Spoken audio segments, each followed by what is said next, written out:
देखिए कहते हैं कि जनाजे की चौथी तकबीर के बाद जब हम सलाम फेरते हैं तो हाथ कब छोड़ने चाहिए, सलाम फेरने के बाद या सलाम फेरने से पहले।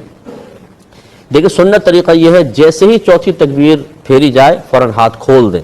हाथ खोलने के बाद सलाम फेरे जाते हैं और दोनों हाथ खोलें।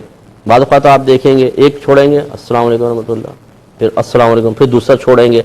अब जो बच्चे देख रहे होते हैं ना, बड़े तजब्जुब के आलम में होते हैं कि यार कोई कुछ कर रहा है, कोई कुछ कर रहा है।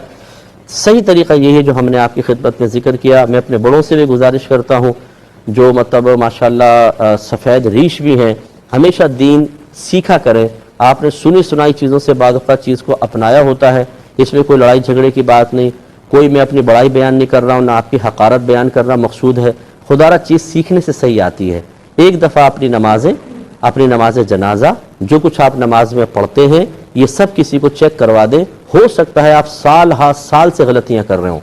मेरा तो बड़ा तजर्बा है इस फील्ड का कि कितने लोग पुराने हमारे पास आकर जब उन्होंने अपनी नमाजें सुनाई, एक होता है तजवीद में गलती, एक है ज़बर ज़ेर पेश की गलती। कहाँ पे ज़बर लगी हुई है ज़ेर पढ़ रहे हैं, ज़ेर है तो पेश पढ़ रहे हैं उसको, जहाँ खींचना है वहाँ नहीं खींच रहे, लहने जली हो रहा है, गुनाहगार हो रहे हैं, मुसलसल गुनाहगार हो रहे हैं, लेकिन कोई परवाह नहीं है क्योंकि जी पुराने हैं। हम तो 25 साल से नमाज पढ़ रहे हैं, हम तो 30 साल से नमाजें पढ़ रहे हैं। मैं दायरे अदब में रह के गुजारिश करता हूँ, ये बताइए कि 30 साल से नमाज पढ़ने वाले को ये कहाँ से गारंटी मिल गई कि तुम्हारी नमाज में अब कोई गलती नहीं हो सकती क्योंकि तुम 30 साल से पढ़ रहे हो। अगर 30 साल में पहले कोई गलती हो गई या दरमियान में कोई गलती शामिल हो गई और आप उस पर मुत्तले नहीं हुए तो 100 साल भी पढ़ते रहेंगे तब भी ऐसे रहेगा।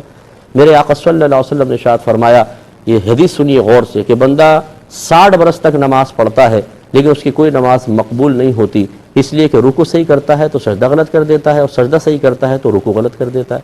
ये हमारे नबी ने फरमाया। तो गलती हो सकती है, इसको चेक करवा लेना चाहिए।